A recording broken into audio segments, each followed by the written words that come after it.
سلطنت امیہ کے خلیفہ، جسے لوگ خلافت راشدہ کا 5واں خلیفہ کہتے ہیں، جن کا سلسلہ نسب حضرت عمر ابن خطاب رضی اللہ تعالیٰ عنہ سے ملتا ہے۔ جس طرح خلافت راشدہ نے خلافت کی، اسی طرح اس خلیفہ نے خلافت کی۔ جی ہاں، یہ تھے سلطنت امیہ کے 7ویں خلیفہ حضرت عمر ابن عبدالعزیز۔ آج کی اس ویڈیو میں ہم عمر ابن عبدالعزیز کے بارے میں جانیں گے۔ چلیے آج کی اس ویڈیو کو شروع کرتے ہیں۔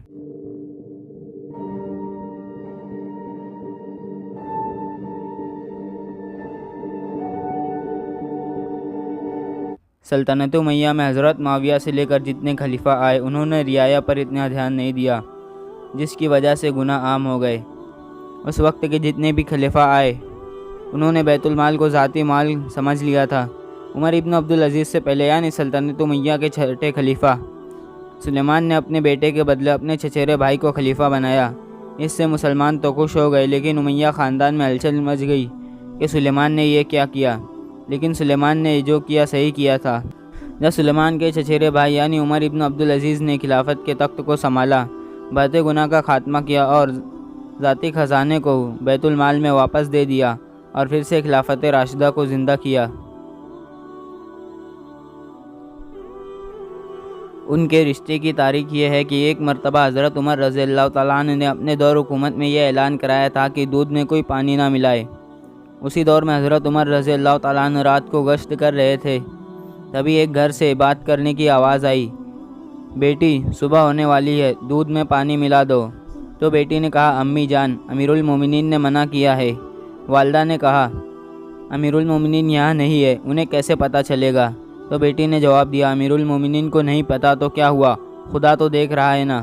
یہی اللہ کا خوف حضرت عمر رضی اللہ تعالیٰ عنہ کو پسند آیا اور انہوں نے اس گھر کو نظر میں رکھ لیا اور صبح کے وقت اپنے بیٹے عاصم کو لے کر اس عورت کے گھر گئے اور اپنے بیٹے سے کہا، بیٹے عاصم، تم ان سے نکاح کر لو، اس سے جو اولاد ہوگی وہ نیک و صالح پیدا ہوگی اور وہ پورے عرب پر حکومت کرے گی۔ حضرت عمر کی یہ بات سچ ہوئی اور ان کے گھر عمر ابن عبدالعزیز کی پیدائش ہوئی، جنہوں نے خلافت راشدہ کی طرح خلافت کی، جسے لوگ عمر ثانی یعنی دوسرا عمر کہتے ہیں۔ عمر ابن عبدالعزیز 61 ہجری میں پیدا ہوئے۔ خلافت کا تخت سنبھالنے سے پہلے وہ بڑی ٹھاٹ باٹ سے رہتے تھے۔ ایک مرتبہ جو لباس پہن لیا اسے دوبارہ نہیں پہنتے تھے، لیکن جب ہاتھ میں خلافت آئی تو انہوں نے عیش و آرام سے منہ موڑ لیا، محلوں میں رہنا چھوڑ دیا۔ ایک عید کے دن ان کے بچوں کے پاس نئے کپڑے نہیں تھے، تو لوگوں نے کہا کہ بیت المال سے قرض لے لو۔ تو عمر ابن عبدالعزیز نے کہا کہ تم ذمہ داری لوگے کہ قرض چکانے تک میں زندہ رہوں گا۔ یہ کہہ کر عمر ابن عبدالعزیز نے لوگوں کا منہ بند کر دیا اور ایک خلیفہ کے گھر ایسی عید منائی گئی کہ بہت سے لوگ رو پڑے۔ انہوں نے ایک کام یہ کیا کہ جو لوگ جہاد پر تھے، جو اپنے گھروں سے دور تھے، عمر ابن عبدالعزیز نے انہیں واپس بلا لیا اور کہا کہ جو ملک پہلے سے فتح ہوئے ہیں ان کا بندوبست اسلامی طریقے سے ہو۔ 2 ملکوں کے بادشاہ نے سوچا کہ خلیفہ ڈرپوک ہے اور انہوں نے بغاوت کی سوچی، تو عمر ابن عبدالعزیز نے انہیں سزا دی اور پھر سے اسلام کی سرحدوں تک ایسا امن قائم ہوا کہ جو خلافت راشدہ کے بعد کبھی قائم نہ ہوا تھا۔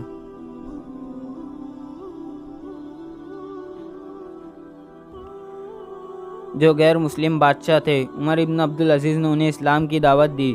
ان بادشاہوں نے اسلام قبول کر لیا اور اپنی اپنی ریاست کو اسلامی ریاست میں شامل کر لیا۔